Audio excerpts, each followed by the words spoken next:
Breaking news చూస్తున్నాం. ఇటు మంగ్లీ వివాదంలో మరో బిగ్ ట్విస్ట్.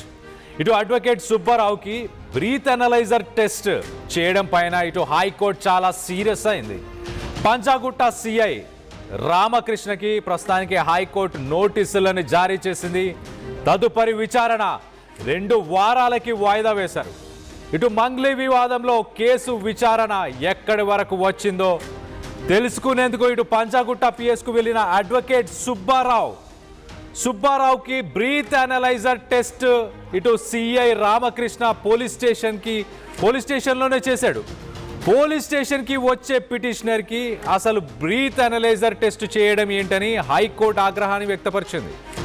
దానికి సంబంధించిన వీడియోని వాళ్ళ మధ్య జరిగిన ఆ డిస్కషన్ని ఇటు సుబ్బారావు అలాగే ఇటు సిఐ రామకృష్ణ వీరిద్దరి మధ్య జరిగిన డిస్కషన్ని కూడా ఒక్కసారి వినే ప్రయత్నం చేద్దాం మొదటగా. దాని తర్వాత డీటెయిల్గా మాట్లాడుకుందాం.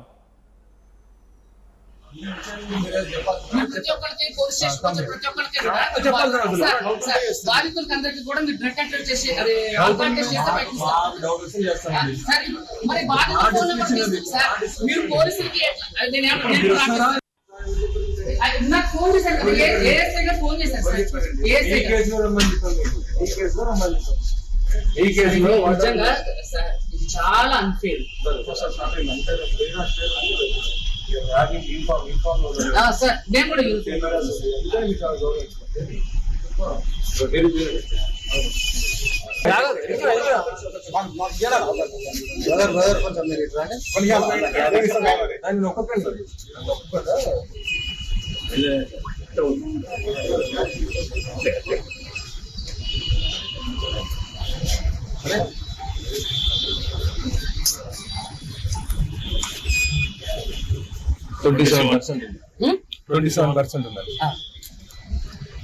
Consumed alcohol 20 sir 27%.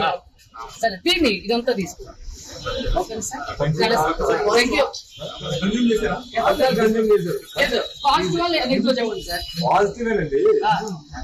Alcohol consume చేశారు అంటే డ్రైవింగ్ చేయడానికి ఎలిజిబుల్ అంతే సార్. ఇది చూడండి, కేవలం కూడా భయపెట్టి మభ్య పెట్టే ప్రయత్నాలు ఇవన్నీ కూడా సార్. ఇవన్నీ కూడా భయపెట్టి మభ్య పెట్టే ప్రయత్నాలు. లీగల్ ప్రొసీజర్ గానే వెళ్తాం సార్. మీరు మీడియా వాళ్ళు కూడా ఇటు సిఐ నాకు డౌట్ ఉంది, నేను తెలుసుకోవాలనుకుంటున్నాను, మీరు తాగి ఉన్నారా అంటూ ఇటు సిఐ చెప్పి సుబ్బారావు ఇటు అడ్వకేట్ సుబ్బారావు ఒక పక్కన చాలా క్లియర్గా దిస్ ఈజ్ అన్ఫేర్, నేను పిటిషన్ దాఖలు చేయడానికి వచ్చిన వాడిని, నిందితుడిని కాదు. సాధారణంగా ఇటు ఇండియన్ లా ఏం చెప్తుంది? ఇండియన్ లా చాలా క్లియర్గా ఎవరైతే నిందితులు ఉన్నారో, అక్యూజ్డ్ ఉన్నారో వాళ్ళ మీద అనుమానం ఉంటే కనుక పోలీసులు గవర్నమెంట్ హాస్పిటల్కి పంపించి ఒక blood alcohol test, breath analyser test కాదు, తన బ్లడ్ శాంపుల్స్ తీసుకొని ఎంత ఆల్కహాల్ పర్సంటేజ్ తన బ్లడ్లో ఉంది అనేది టెస్ట్ చేయించాలి సాధారణంగా. అంతే తప్పించి మోటార్ వెహికల్ యాక్ట్ ప్రకారం 1998 మోటార్ వెహికల్ యాక్ట్ ప్రకారం కారు నడుపుతున్న వ్యక్తి అలాంటి వ్యక్తులను మాత్రమే బ్రీత్ అనలైజర్ ద్వారా టెస్ట్ చేయాలి. మరి నడుచుకుంటూ ఒక పిటిషన్ ఇవ్వడానికి వచ్చిన సుబ్బారావు పైన కేసు ఎలా పెట్టారు అంటూ హైకోర్టు ఇదే విషయాన్ని ప్రశ్నిస్తుంది. హైకోర్టు ఇదే విషయాన్ని ప్రశ్నిస్తూ చాలా క్లియర్గా సదరు సిఐ, మనం ఫోటోలో చూస్తున్న వ్యక్తి ఆ రామకృష్ణ అనే సిఐ, ఆ సిఐకి ప్రస్తుతానికి హైకోర్టు నోటీసులను జారీ చేసింది, సర్వ్ చేసింది. చాలా క్లియర్గా ఎలా పిటిషన్ ఇవ్వడానికి వచ్చిన ఒక అడ్వకేట్ని మీరు బ్రీత్ అనలైజర్తో ఎలా టెస్ట్ చేస్తారు అంటూ క్వశ్చన్ చేసింది. దానికి సంబంధించి మీరు మాట్లాడాలి, మీరు రెస్పాండ్ అవ్వాలి. ఈ కేసుకు సంబంధించిన డీటెయిల్స్ కూడా అన్నీ పొందుపరచాలి అంటూ ఇటు సిఐకి హైకోర్టు నోటీసులను జారీ చేసింది. మరో పక్కన ఇటు బ్రీత్ అనలైజర్ టెస్ట్ చేయడం ఏంటంటూ హైకోర్టు సీరియస్ అయింది. ఈ ఘటనపై పంజాగుట్ట పోలీస్ స్టేషన్లో ఉన్న సీసీటీవీ ఫుటేజ్ని కూడా భద్రపరచాలంటూ హైకోర్టు ఆదేశాలను జారీ చేసింది. సాధారణంగా ఇలాంటి సీన్లు జరిగినప్పుడు పోలీసులు చేసే పని ఏంటంటే సీసీటీవీ ఫుటేజ్ పనిచేయట్లేదు, కెమెరాలు పనిచేయట్లేదు, డేటా మా దగ్గర లేదు, దానికి సంబంధించిన హార్డ్ డిస్కులు పాడైపోయాయి, ఇలాంటి కారణాలు హైకోర్టుకి చెప్తుంటారు. సో మొదటగా ఆ సీసీటీవీ ఫుటేజ్ని సెక్యూర్ చేయాలంటూ హైకోర్టు ఆదేశాలను జారీ చేసింది. కానీ అంత అవసరం లేదు. ఇటు మీడియా అంతా అక్కడ మీడియా సమక్షంలోనే ఇదంతా జరిగింది. ఆ విజువల్లో మనం చూడొచ్చు. అందరూ ప్రతి ఒక్కరు ఫోన్స్ యూజ్ చేస్తున్నారు. ఆ ఫోన్స్లో రికార్డ్ అయిన విజువల్సే. సో సాక్ష్యాధారాలని తప్పు పట్టించే ప్రయత్నం పోలీసులు చేయడానికి ఎలాంటి అవకాశం లేదు. పిటిషనర్ వ్యక్తిగత స్వేచ్ఛను అలాగే మౌలిక హక్కులను భంగపరిచినందుకు ఇటు సిఐ పైన హైకోర్టు చాలా సీరియస్గా ఉంది. అలాంటి వాటి విషయాల్లో ఎలా జోక్యం జోక్యం చేసుకోకూడదంటూ హైకోర్టు హెచ్చరికలు జారీ చేసింది. చట్టపరమైన ప్రక్రియకు విరుద్ధంగా వ్యవహరిస్తే గనక చర్యలు తప్పవని హైకోర్టు వార్నింగ్ ఇచ్చింది. దీనికి సంబంధించి మరింత డీటెయిల్గా మాట్లాడుకునే ప్రయత్నం చేద్దాం. ఇటు మా ప్రతినిధి ఇన్నారెడ్డి అందుబాటులో ఉన్నారు. ఇన్నారెడ్డితో మాట్లాడి తెలుసుకునే ప్రయత్నం చేద్దాం. ఇన్నారెడ్డి, చెప్పండి, అసలు సిఐ సుబ్బారావుకి ఇటు బ్రీత్ అనలైజర్ టెస్ట్ చేయాలన్న ఆలోచన ఎందుకు వచ్చింది? అతను ఏమన్నా తప్పుగా మాట్లాడా? ఏదైనా స్మెల్ రావడం జరిగిందా? ఎవరన్నా టెస్ట్ చేయాలి సుబ్బారావుకి అని ఎవరైనా పోలీసుల పైన ప్రెషర్ తీసుకొచ్చారా? కళ్యాణ్, యాక్చువల్ గా ఆ రోజు ఈ సంఘటన జరిగినప్పుడు ప్రత్యక్ష సాక్షిని నేనే. అక్కడ పంజగుట్ట పోలీస్ స్టేషన్ దగ్గరకు సుబ్బారావు కొంతమంది బాధితులు తీసుకొస్తున్నాడు. బాధితులు వచ్చి ఇక్కడ ఫిర్యాదు చేయనున్నారు పోలీసులకి. బాధితులు కూడా మీడియాతో మాట్లాడతారన్న సమాచారం మేరకు మనం కూడా అక్కడికి వెళ్ళడం జరిగింది.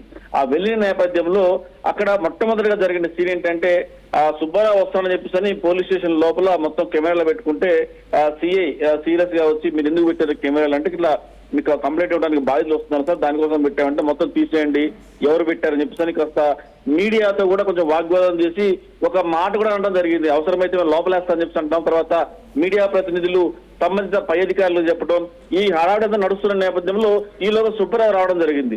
వచ్చిన తర్వాత సుబ్బారావు గారు లేటుకు వచ్చిన నేపథ్యాన్ని కూడా అక్కడ మీడియా మిమ్మల్ని 12 o'clock రమ్మన్నారు, ఇంత సమయం ఎందుకు చేశారంటే బాధితులు మొత్తం గ్యాదర్ అవ్వాలని వస్తున్నాం సార్ అందువే అని చెప్పేసిన తర్వాత ఈ లోపల ఎవరో ఆయన దగ్గర నుంచి స్మెల్ వస్తుంది సార్ అని చెప్పేసి సిఐ గారు చెప్పడం, సిఐ గారు సరే రాని చూద్దామని చెప్పేసి సుబ్బారావు గారు ఎప్పుడైతే లోపలికి రాగానే సార్ బాధితులందరూ వచ్చారు, మీరు ఎందుకు మీడియాను రమ్మన్నారంటే లేదు సార్ బాధితులు వస్తున్నారు ఇక్కడ పోలీస్ స్టేషన్ కంప్లీట్ అని చెప్పిన నేపథ్యంలో మీకు బ్లీచ్ అనేది టెస్ట్ చేయాలని చెప్పి అన్నారు.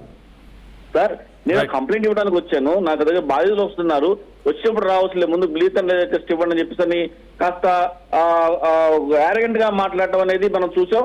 దీనికి సంబంధించి ప్రత్యక్షంగా అది ఇప్పుడు రాత్రిలో ఏమైతే టెలికాస్ట్ అవుతుందో ఆ వీడియో నేను తీసిన వీడియో అనేది, ఎందుకంటే దానికి ప్రత్యక్ష సాక్షి కూడా నేనే. సో ఈ వాగ్వాదం జరగడం, దాని తర్వాత ఆ బ్లీచ్ అనేది టెస్ట్ చేయడం జరిగింది. ఆయన చాలా స్పష్టంగా చెప్తా ఉన్నాడు, ఇది అన్ఫేర్ సార్, కంప్లైంట్ ఇవ్వడానికి వచ్చాను. తర్వాత టెస్ట్ చేసిన తర్వాత 27% వచ్చింది. సో 35 అబవ్ వస్తేనే అతను మందు అయినట్టు లెక్క అని కూడా చట్టంలో చెబుతుంది. సిఐ చెప్పాడు మీరు ఈ మందు ఈ టెస్ట్ తోటి మీరు డ్రైవింగ్ కూడా చేయొచ్చు చెప్తాను. సో ఈ టోటల్ ఎపిసోడ్ అంతా కూడా ఆయన హట్ చేసింది. అంటే అడ్వకేట్లు కూడా నిరసన వ్యక్తం చేశారు. దీని మీద ఛాంబర్ కూడా కంప్లైంట్ చేయడం జరిగింది. దీని మీద పిటిషన్ దాఖలు చేసిన నేపథ్యంలో జడ్జి గారు ఈ మొత్తం కేసు గురించి మొత్తం విన్న తర్వాత, ఇదే కాకుండా కేసుకు సంబంధించి మీడియాలో వచ్చిన వీడియోస్ ని కూడా జడ్జి గారు మొత్తం పరిశీలించిన తర్వాత స్పష్టంగా ఇది స్వేచ్ఛను ఇబ్బంది కలిగించే వ్యవహారం, తర్వాత మౌలిక హక్కుల్లో జోక్యం చేసుకుంటున్నారు మీరు చెప్పిన కూడా హైకోర్టు ఆగ్రహం వ్యక్తం చేసిన నేపథ్యం చూస్తా ఉన్నాం. పోలీస్ స్టేషన్కి వచ్చిన పిటిషనర్ ను ఏ రకంగా బ్లీచ్ అనలైజర్ టెస్ట్ చేస్తారు, దానికంటూ నామ్స్ ఉన్నాయి, ఆ నామ్స్ ప్రకారం మాత్రమే చేయాలి అని చెప్పని కూడా సీరియస్ అవడం జరిగింది. దీంట్లో ఒక ఓటు స్పష్టంగా చెప్పడం జరిగింది కళ్యాణ్, పిటిషన్ యొక్క వ్యక్తిగత స్వేచ్ఛకు గాని మౌలిక హక్కుల్లో గాని జోక్యం చేసుకుంటే మాత్రం తీవ్ర పరిణామాలు ఉంటాయి అని చెప్పేసి నోటీసులు జారీ చేయడం జరిగింది. దీనికి సంబంధించి పంజగుట్ట ఇన్స్పెక్టర్ రామకృష్ణకి తర్వాత ఉన్నతాధికారులకి కూడా దీని మీద నోటీస్ ఇవ్వడం జరిగింది. ఒక 2 వారాల పాటు వాయిదా వేశారు. ఈ సందర్భంగా ఇక్కడ జరిగిన తతంగం టెలికాస్ట్ అయింది. తర్వాత ఆ వీడియోస్ కూడా చూపించడం జరిగింది సుబ్బారావు హైకోర్టుకి. అయినా కూడా సుబ్బారావు సీనియర్ అడ్వకేట్ స్పష్టంగా సీసీ కెమెరా ఫుటేజ్, అంటే ఒకవేళ విధంగా దీంట్లో వీళ్ళు కావాలని చేశారు, మార్పింగ్ చేశారు చెప్పే అవకాశం ఉంది కాబట్టి సీసీ కెమెరా ఫుటేజ్ ని కూడా మీరు ప్రిజర్వ్ చేయండి, సేవ్ చేయండి, దాన్ని కూడా సబ్మిట్ చేయమని చెప్పని కూడా హైకోర్టు జరిగింది. కళ్యాణ్, ఇన్నారెడ్డి, మీరు అక్కడ ప్రత్యక్ష సాక్షులుగా అక్కడ ఉన్నారు కదా, అయితే సుబ్బారావు తను ఏమైనా ఒక వెహికల్ని డ్రైవ్ చేసుకుంటూ వచ్చాడా? ఏమైనా ఆయన తాగి వెహికల్ని డ్రైవ్ చేశాడు అన్న, ఇప్పుడు లా చాలా క్లియర్గా ఏం చెప్తుందంటే మోటార్ వెహికల్ యాక్ట్ 1988 ప్రకారం ఎవరైనా వెహికల్ని డ్రైవ్ చేస్తున్నారా లేకపోతే ఆ సమయంలో డ్రైవింగ్ చేస్తున్న వ్యక్తులు కానీ వెహికల్ నడపబోతున్న వ్యక్తులను మాత్రమే బ్రీత్ అనలైజర్ ద్వారా పోలీసులు టెస్ట్ చేసే అవకాశం ఉంది. అది తప్పించి స్టేషన్కి నడుచుకొని వచ్చి పెటిషన్ ఇచ్చే వ్యక్తులు కానీ, స్టేషన్కి వచ్చిన వ్యక్తులు కానీ, నడుచుకుంటూ వెళ్ళే వ్యక్తులను కానీ బ్రీత్ అనలైజర్ ద్వారా టెస్ట్ చేసే అవకాశం లేదు. మరీ ముఖ్యంగా నిందితులు అయితే వాళ్ళని గవర్నమెంట్ హాస్పిటల్కి పంపించి ఒక బ్లడ్ శాంపుల్ తీసుకొని ఆ బ్లడ్ శాంపుల్లో ఎంత ఆల్కహాల్ ఉందని టెస్ట్ చేసే అవకాశం ఉంది. సో మొత్తం మీద నేను అడిగే క్వశ్చన్ ఏంటంటే, ఇటు సుబ్బారావు, అడ్వకేట్ సుబ్బారావు ఆ పోలీస్ స్టేషన్కి వచ్చినప్పుడు డ్రైవ్ చేసుకుంటూ వచ్చాడా? ఎందుకు అసలు పోలీసులు ఆయనని టెస్ట్ చేశారు? అసలు డ్రైవ్ చేసుకుంటూ వచ్చాడా? First point. కళ్యాణ్, ఇక్కడ జరిగిన సిచ్యువేషన్ లో నేను ప్రత్యక్ష సాక్షిని కాబట్టి ఆయన డ్రైవ్ చేసుకుంటూ రాలేదు. ఆయన బయట మన పోలీస్ స్టేషన్ బయట వెహికల్ దిగి, అంటే డ్రైవర్ డ్రైవ్ చేస్తున్నాడు, వెహికల్ లో కూర్చున్నాడు, వెహికల్ దిగి మీడియాకి రావడండి. వెహికల్ దిగ్గానే మీడియా వాళ్ళు ప్రశ్నించారు, ఇంత సమయం మీకోసం వెయిట్ చేస్తున్నాము. పోలీస్ స్టేషన్ లో సీఏ గారు కూడా మీడియా మీద దురుసుగా మాట్లాడుతున్నారు, మీరు టైంకి రావాలని చెప్పి చిన్న వాగ్వాదం జరిగింది. లేదు సార్ బాధితులు వస్తున్నారని చెప్పి దాని తర్వాత ఈ లోపల ఆయన లోపలికి రావడం, రాగానే ఎవరో అక్కడ ఎవరు చెప్పారో తెలియదు, సీఏ గారికి ఆయన తాగి వచ్చాడు సార్, స్మెల్ వస్తుంది సార్ అని చెప్పంటో, నేను ఉండండి నేను చెక్ చేస్తా ఉండండి అని చెప్పేసి అని ఆయన చెక్ చేయటం, ఇవంతా తతంగా జరిగింది. ఏదైనప్పటికీ డ్రైవింగ్ చేస్తున్న సమయంలో మాత్రమే బ్రీత్ అనలైజర్ టెస్ట్ చేయాలి. కానీ అక్కడ డ్రైవింగ్ చేసిన దాఖలాలు లేవు. డ్రైవింగ్ చేస్తూ కూడా పోలీస్ స్టేషన్ రాలేదు, నడుచుకుంటూ వచ్చాడు. అతను బాధితుల తరపున రావడానికి వచ్చిన అడ్వకేట్, ఇవన్నీ కూడా లీగల్ గా అతను కొంతమంది బాధితులకు సపోర్ట్ గా కంప్లైంట్ ఇవ్వడానికి వచ్చిన అడ్వకేట్ కాబట్టి అడ్వకేట్ కి ఇవ్వాల్సిన మినిమం రెస్పెక్ట్ తర్వాత అవి ఇవ్వకుండా మాట్లాడే విధానం కూడా మనం చూసాం. ఆ వీడియోలో చాలా స్పష్టంగా ఏ రకంగా ఆర్గ్యూ చేస్తున్నారు. ఏదైనప్పటికీ శ్రీ రామకృష్ణ చేసింది ఖచ్చితంగా తప్పని చెప్పిన ఉన్నతాధికారులు కూడా అతని మీద సీరియస్ అయినట్టు కూడా మనకు సమాచారం ఉంది.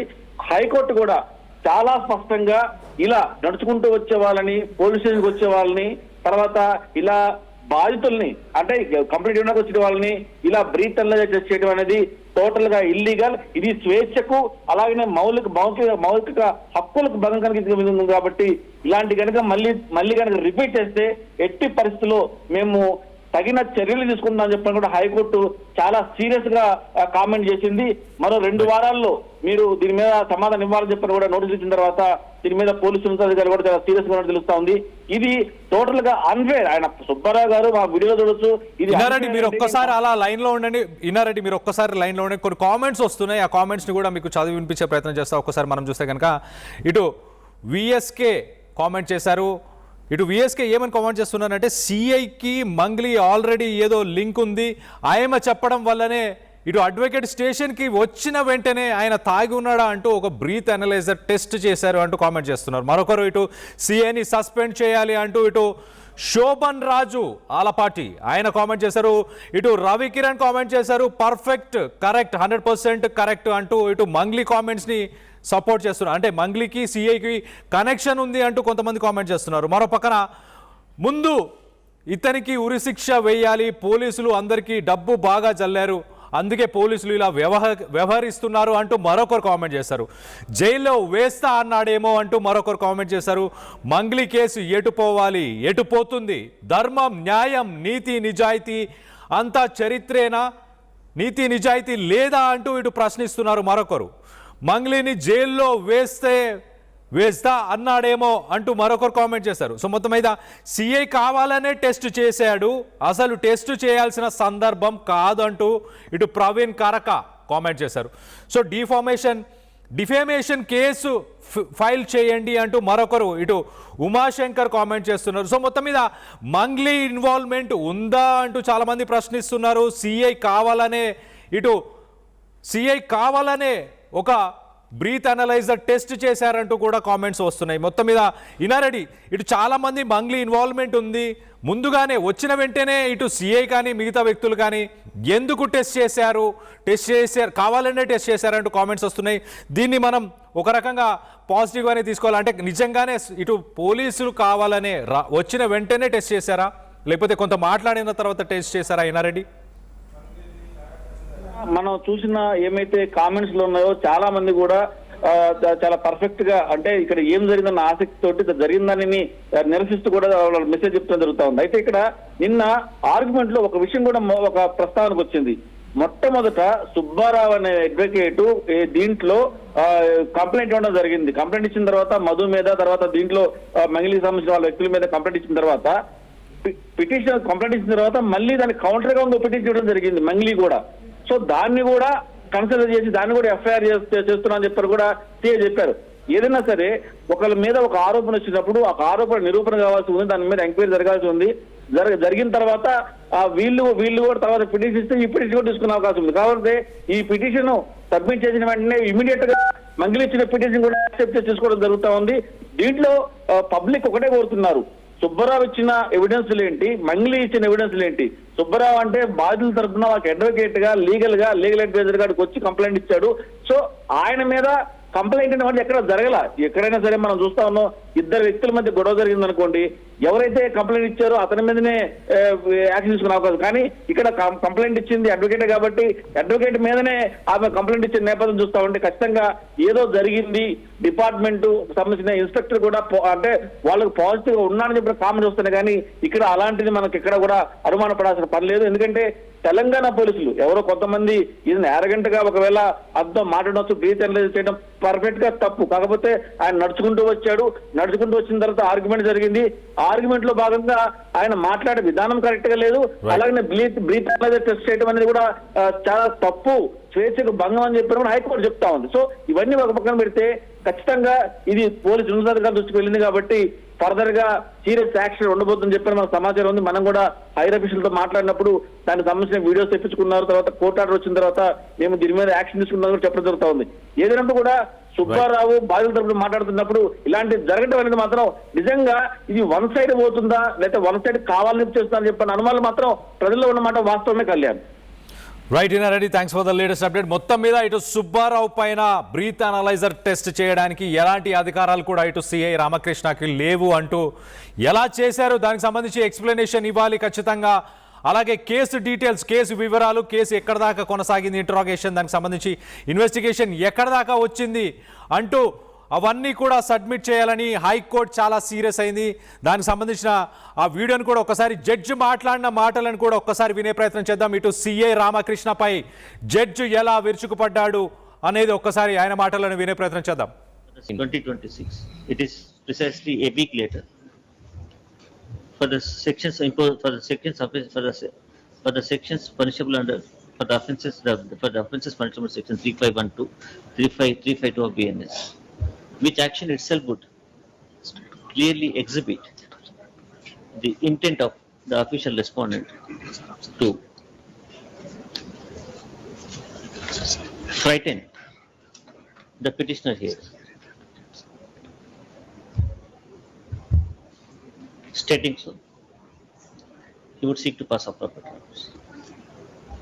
Learned GP, for whom, while denying the submissions made by the learned senior counsel, would submit. Since the petitioner has approached and visited the fourth official respondent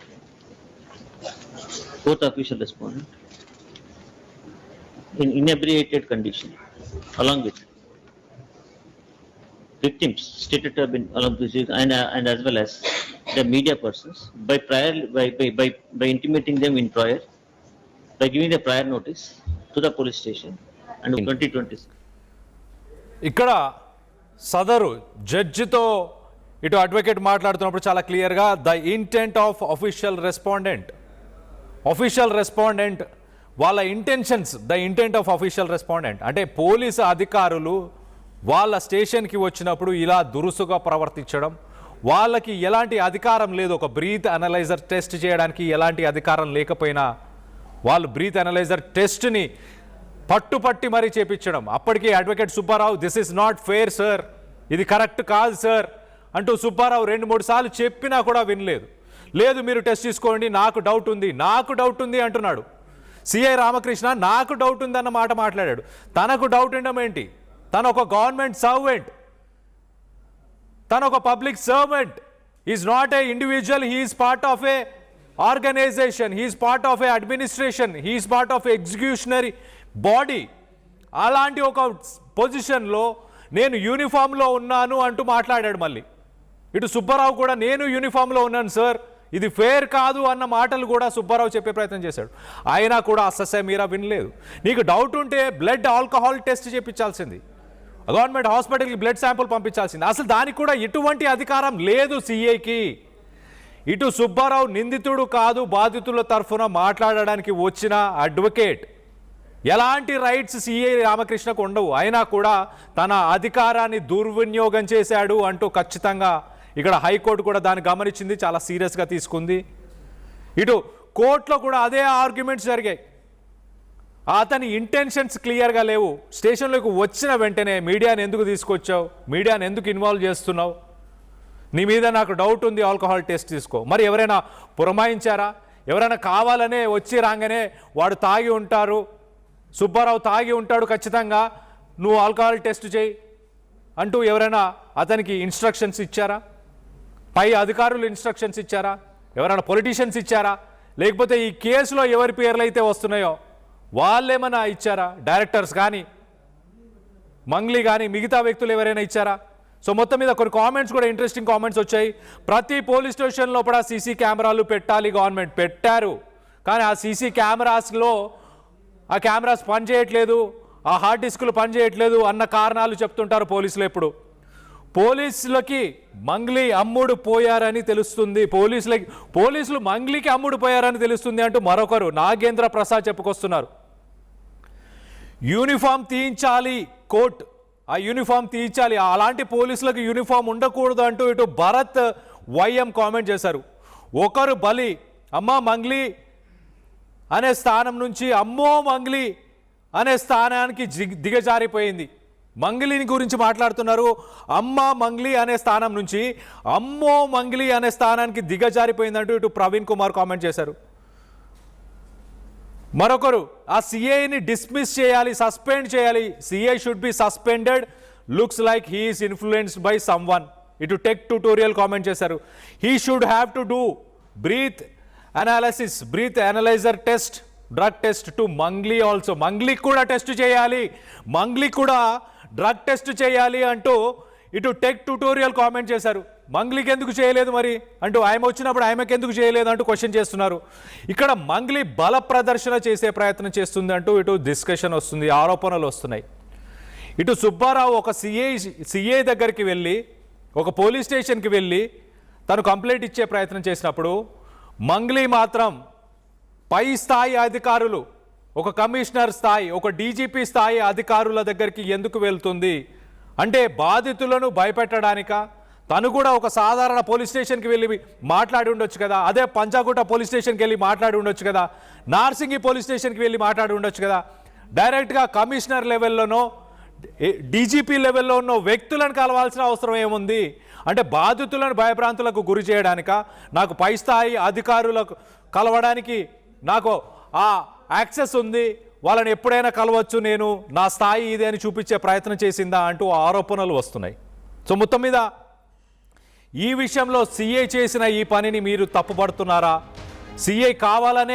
CI Ramakrishna కావాలనే పంజాగుట్ట పోలీస్ స్టేషన్కి వచ్చిన వెంటనే సదరు అడ్వకేట్ సుబ్బారావుని కావాలనే ఆయనకు ఆల్కహాల్ టెస్ట్ చేశారని మీరు భావిస్తున్నారా? దీనికి సంబంధించి మీరేమనుకుంటున్నారు? మీ అభిప్రాయాలను కింద కామెంట్ రూపంలో తెలియపరచండి. అలాగే గతంలో ఇటు మంగ్లీ చట్టం ఎవరికి చుట్టం కాదంటూ మాట్లాడిన మాటలు ఒక్కసారి వినే ప్రయత్నం చేద్దాం. ఈ మైక్రో ఫైనాన్స్ కేసు చీటింగ్ కంపెనీకి డబ్బులు వసూలు చేసిన వివాదంలో నాకు ఎలాంటి సంబంధం కూడా లేదు. చట్టం ఎవరికి చుట్టం కాదు, తప్పు ఎవరు చేసినా శిక్షార్హులే.